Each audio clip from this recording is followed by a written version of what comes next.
તો આ રેસિપીને મેં દિવાળી માટે બનાવી હતી, પરંતુ મારા ઘરમાં ફક્ત 2 જ દિવસમાં પૂરી થઈ ગઈ. તો જોયું ને કેટલી ક્રિસ્પી બનીને તૈયાર થઈ છે. હેલો ફ્રેન્ડ્સ, સ્વાગત છે તમારું મારા કિચનમાં. તો આજે આપણે બનાવીશું આંધ્રપ્રદેશની ફેમસ એવી બટર મુરુક્કુની રેસિપી. તો આના માટે ઘરની કોઈ પણ એક વાટકીનું માપ સેટ કરી લઈએ અને 1 વાટકી ભરી અને ચોખાનો લોટ એડ કરીશું. હવે અડધી વાટકી અડદની જે સફેદ દાળ હોય છે તેને આપણે બાફવા માટે મૂકી દેવાની છે.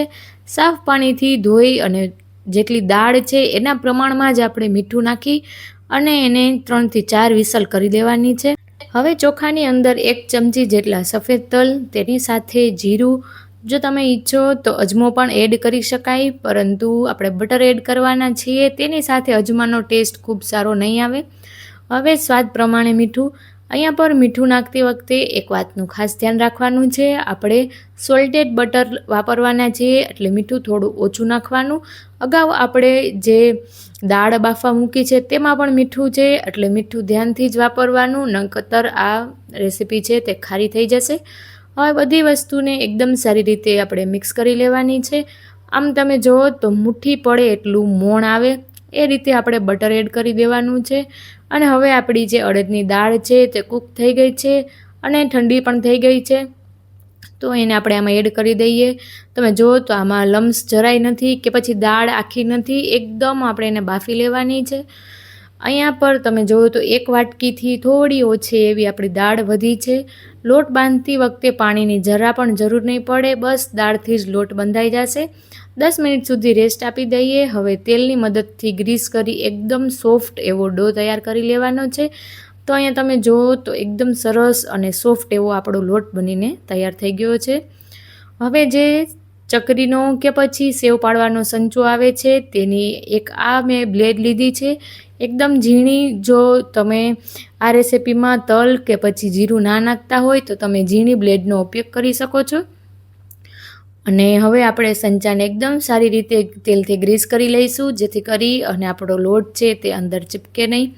જો તમે મારી ચેનલ ઉપર નવા હોય અને હજુ સુધી ચેનલને સબસ્ક્રાઈબ ના કરી હોય તો આવા રેસિપીઝના વિડીયોઝ જોવા માટે ચેનલને જરૂરથી સબસ્ક્રાઈબ કરી લેજો.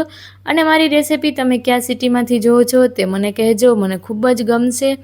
તો હવે આપણે આપણો જે લોટ છે તેને 2 પાર્ટમાં ડિવાઈડ કરી દીધા છે અને સંચાની અંદર આપણે એડ કરીશું. ચોખાના લોટની સેવ તો તમે વારંવાર ખાતા હશો, પરંતુ એકવાર આ રીતની ચોખા અને અડદની દાળની ચકરી, સેવ કે પછી મુરુક્કુ કહી શકાય, બટર મુરુક્કુની રેસિપી એકવાર જરૂરથી ટ્રાય કરજો. મારી ગેરંટી છે કે બાળકોને એટલી ભાવશે કે વારંવાર બનાવડાવશે.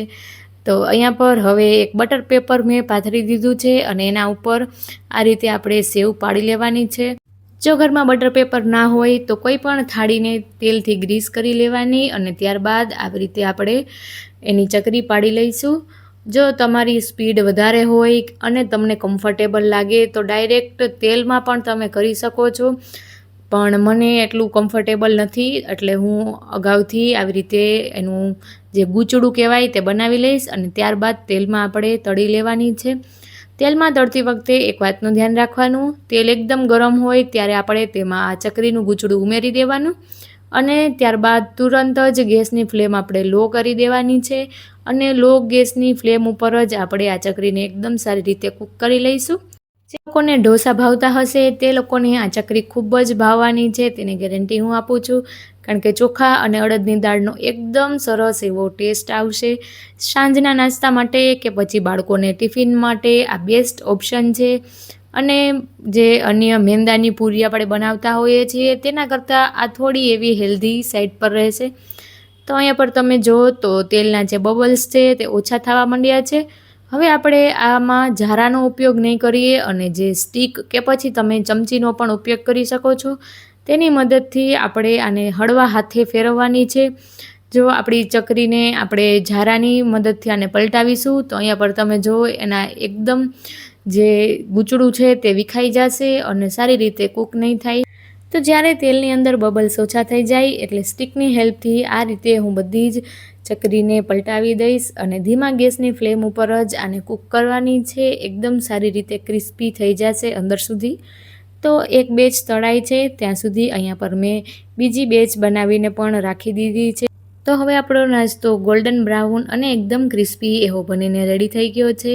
બસ આ જ મેથડથી આપણે બીજી જે બેચ બનાવી છે તે પણ સારી રીતે તળી લઈશું. અહીંયા પર તમે જુઓ તો તેલમાં તે આપણે નાખતા તરત જ ઉપર આવી જશે અને હવે આપણે ગેસની ફ્લેમ સ્લો કરી ધીમે ધીમે ફેરવીશું સ્ટિકની મદદથી. ઉપરની સાઈડ થોડી કૂક થઈ જાય ત્યારબાદ આપણે સ્ટિકની હેલ્પથી તેને પલટાવી લઈશું. તો બસ આમાં આ એક જ વાતનું ધ્યાન રાખવાનું છે કે તમારું જે ગૂંચળું છે તે એન્ડ સુધી એકદમ મેન્ટેન રહે. તો આ રેસીપીની અન્ય એક ખાસિયત છે કે આમાં તેલ જરા પણ ચડતું નથી. આપણે 5થી 7 મિનિટ સુધી એકદમ સ્લો ગેસની ફ્લેમ ઉપર આને કૂક કરેલી છે. છતાં પણ જે આપણે અન્ય સેવ બનાવતા હોઈએ છીએ ચણાના લોટની તેની કમ્પેરિઝનમાં આમાં ખૂબ જ ઓછું એવું તેલ એબ્ઝોર્બ થાય છે અને ચોખાનો લોટ હોવાના કારણે એકદમ ક્રિસ્પી તો બને જ છે. હવે અહીંયા આપણા બધા જ બટર મુરુક્કુ બનીને રેડી થઈ ગયા છે. જો તમે તીખું ખાવાનું પસંદ કરતા હોય તો તમે આ તીખા પણ બનાવી શકો છો. તો મને કોમેન્ટ કરજો, હું તમને તીખા મુરુક્કુની રેસીપી પણ શેર કરીશ. તો કેવી લાગી આ રેસીપી મને કોમેન્ટમાં જરૂરથી જણાવજો. અને આપણી જે નેક્સ્ટ રેસીપી છે આપણે ચણાના લોટમાંથી મિક્સ નમકીન બનાવીશું એક જ લોટનો ઉપયોગ કરીને.